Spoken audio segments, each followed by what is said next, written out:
warahmatullahi wabarakatuh. Kembali lagi kawan di Legenda Catur Dunia. Selamat buat Fabi yang menjadi juara turnamen terbuka US Master 2024. Agak sedikit aneh ya, pemain sekelas Fabi bermain di turnamen terbuka. Tapi jangan salah kawan, turnamen terbuka satu ini merupakan salah satu agenda dari FIDE Circuit kawan. FIDE Circuit merupakan satu sistem yang dibuat oleh FIDE kawan bagi para pemain untuk mengumpulkan poin 1 tahun penuh dari event-event FIDE Circuit yang digelar oleh FIDE untuk mendapatkan tiket ke kandidat turnamen. Nah, pemain yang pernah merasakan manfaat dari FIDE Circuit ini adalah Domaraju Gukes kawan. Di edisi kandidat sebelumnya, Gukes ini berhasil masuk ke kandidat lewat FIDE Circuit.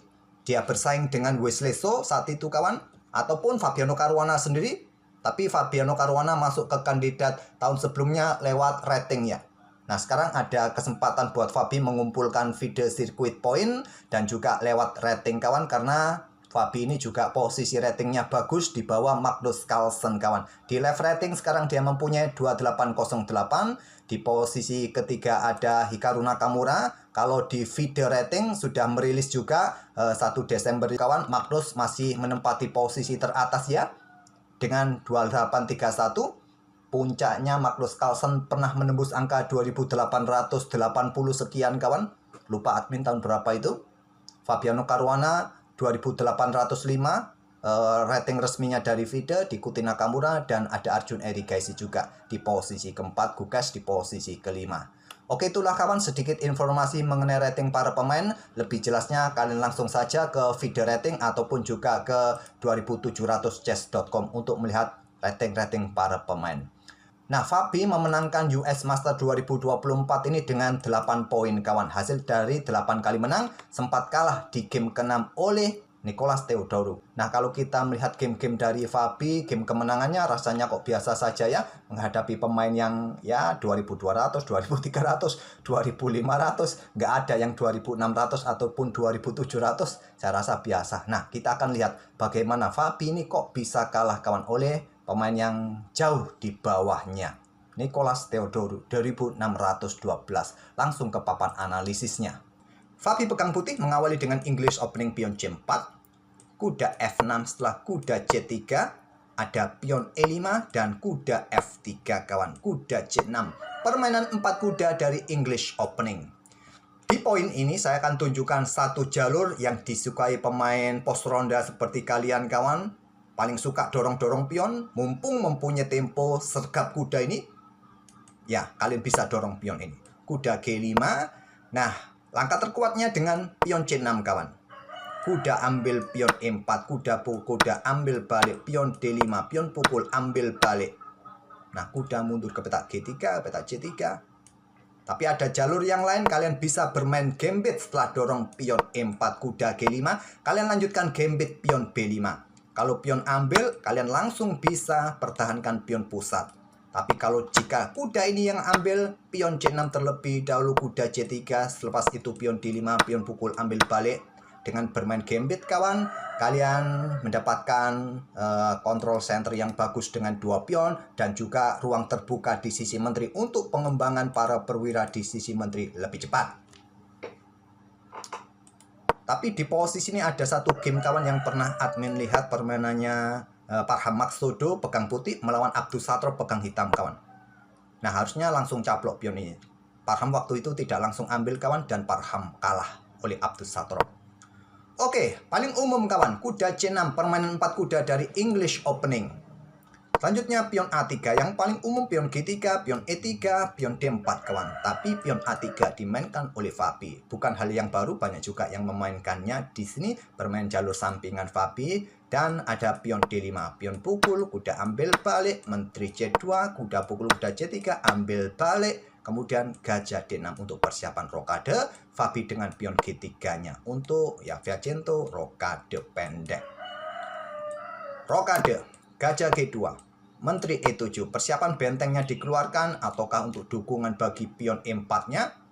Di sini pion D3, perkuat petak E4 juga buka akses bagi gajah gelap untuk segera berkembang.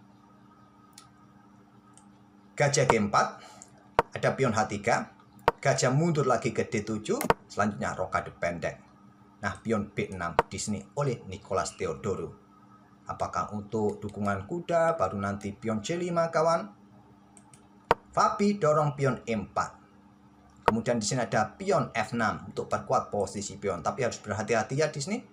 Tapi mumpung gajah ini di Piacento, ya mungkin pergerakan menteri simpel, ada gajah yang masih bisa blokade. Di sini pion D4 tantang Fabi untuk ya mendapatkan kontrol di center kawan dengan dua pionnya ini. Tentu kalau diterima ambil balik, posisi putih sangat bagus di center dengan dua pionnya. Jangan diterima kawan. Melangkah menteri F7. Kemudian gajah E3 melanjutkan pengembangan. Dan di sini raja geser ke H8 untuk meninggalkan diagonal terang panas kawan yang sudah terbuka. Pion A4 lanjut Fabi, ada benteng AD8, kemudian di sini benteng FE1 dan kuda ke A5. Siap manuver kawan ke sini nanti. Di sini ada kuda D2 antisipasi pergerakan kuda dan hitam melanjutkan menteri ke H5 untuk menyerang pion di sini. Dorong pion G4 kawan. Blokade ancam menteri juga di sini. Menteri mundur lagi ke F7. Kemudian ada menteri A2 menantang pertukaran. Ditolak dengan gajah E6. Blokade dengan pion D5. Mundur lagi ke D7. Dan di sini Fabi menantang pertukaran kuda. Diterima, ambil balik. Dan hitam luncurkan pion H5-nya. Ditolak Fabi mundur ke E2. Kemudian di sini ada pion G6 lanjut hitam, berikan tempat bagi raja, benteng mungkin akan digeser ke lajur H. Oleh karena itu sekarang Fabi caplok pion. Pion G pukul pion H5, pion G ambil balik pion H5.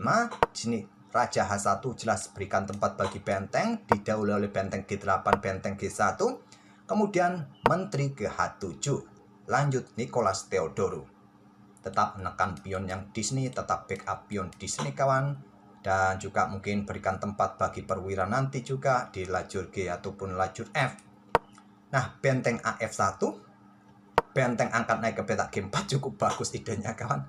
Ya, kalau diterima pengorbanannya ya wassalam ya. Skakmat hanya 2 langkah saja. Blokade gajah gelap, blokade gajah terang, sikat skakmat. Ada ide yang lain juga yang lebih kuat ketimbang benteng naik ke petak G4.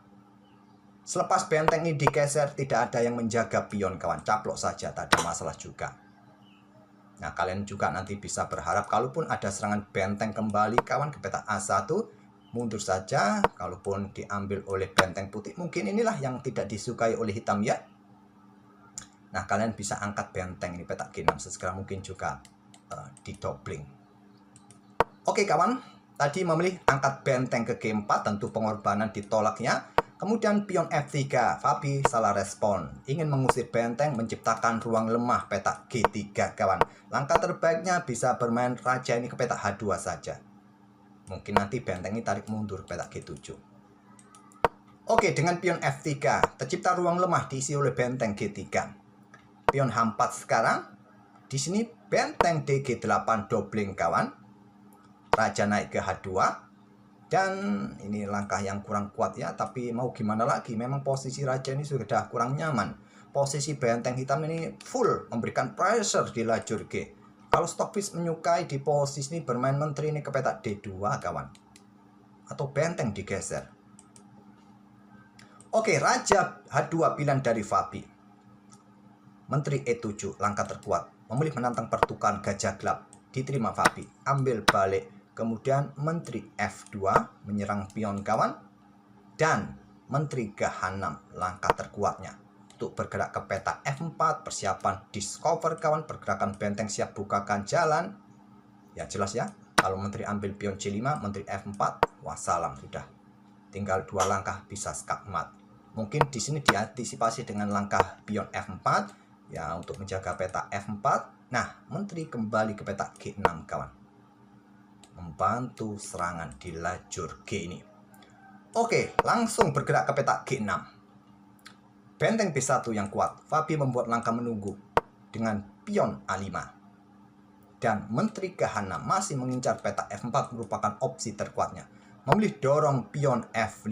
Sekarang berbalik kawan. Keunggulan hitam hilang. Langkah terkuat bagi putih berikutnya adalah gajah H3. Memilih pion pukul pion. dengan gajah H3 membuka lajur G kawan. Mungkin benteng pukul benteng, ambil balik di sini kawan. Apakah melanjutkan sekali lagi pertukaran? Coba lihat posisi pion ini dalam posisi kena pin kawan. Mau baku hantam langsung, mungkin geser saja ke peta F6, benteng pukul benteng ambil balik oleh raja. Menteri melakukan skak gantian, putih akan keluar menyerang, bergerak ke peta F7 kah? Maka ya dorong pion aja, sementara dorong pion saja. Pion pukul pion, ambil balik, nah dorong pion lagi kawan, dan seterusnya juga. Oke, kembali lagi ke permainan aslinya. Tapi di sini Fabi memilih pion pukul pion, ambil balik, persiapan ke sini nanti kawan. Setelah sikat ya, jangan langsung ada gajah di sini. Nah, akhirnya Fabi membuat langkah pengorbanan menteri atau pertukaran menteri dengan dua benteng hitam, ambil balik, kemudian menteri F4 skak, mundur ke F2, menteri D2 skak, naik lagi ke G3, skak lagi, mundur ke F2, menteri ambil pion H4 skak, naik ke peta E3, skak lagi, diuber-uber terus kawan, skak lagi, naik ke peta G3, pion H4, langkah bagus, tidak mau ambil. Kalau diambil ya wassalam ya, skak. Mau kemana? Tidak bisa lagi, turun ya, ke sini, ya, gajah E8, skak, mat, sudah. Tidak mau ambil pion, mundur ke peta H2, ikuti menteri F4 skak lagi, mundur ke peta H1, dan di sini dorong pion kawan. Gajah terjebak. Benteng B1 lanjut Fabi, melakukan counter di baris belakang kawan, gajah F5, benteng B8 skak, raja ke H7. Di sini ada benteng F8 pin gajah. Pion pukul gajah skak. Ambil balik oleh benteng dan persiapan melakukan skak di sini kawan. Ya tidak mungkin melakukan skak di sini ya. Nah ada benteng. Masih baik-baik saja, masih baik-baik saja. Cuma bukan langkah terbaik. Nah setelah menteri ke peta C1 skak ini, Fabi menyerah. Ya kalau blokade dengan benteng baru di sini menteri bisa mendapatkan benteng. Ya kalau raja yang naik ke sini ya tadi kawan. Jangan langsung ya, jangan langsung ke sini untuk mendapatkan benteng karena ada benteng blokade sekaligus menusuk menteri ya gajah. Ya masih bisa menang lah, cuma bukan pilihan terbaik. Oke, setelah menteri ini ke peta C1 skak, Fabi akhirnya menyerah. Oke, sekali lagi selamat buat Fabi. Nggak tahu berapa poin yang dikumpulkan oleh Fabi memenangkan salah satu event FIDE Circuit. Presiden Cup yang lalu yang dimenangkan oleh Nihal Sarin juga salah satu event FIDE Circuit kawan. Ya, Nihal mengumpulkan poin di situ. Nanti mengikuti FIDE Circuit yang lain mendapatkan poin yang lain. Ya, mungkin Nihal nanti bisa masuk ke kandidat kawan lewat jalur FIDE Circuit. Oke, semoga permainan dari Fabi tadi bisa menghibur kalian kawan dan kita akan bertemu di video-video berikutnya. Terima kasih. Wassalamualaikum warahmatullahi wabarakatuh.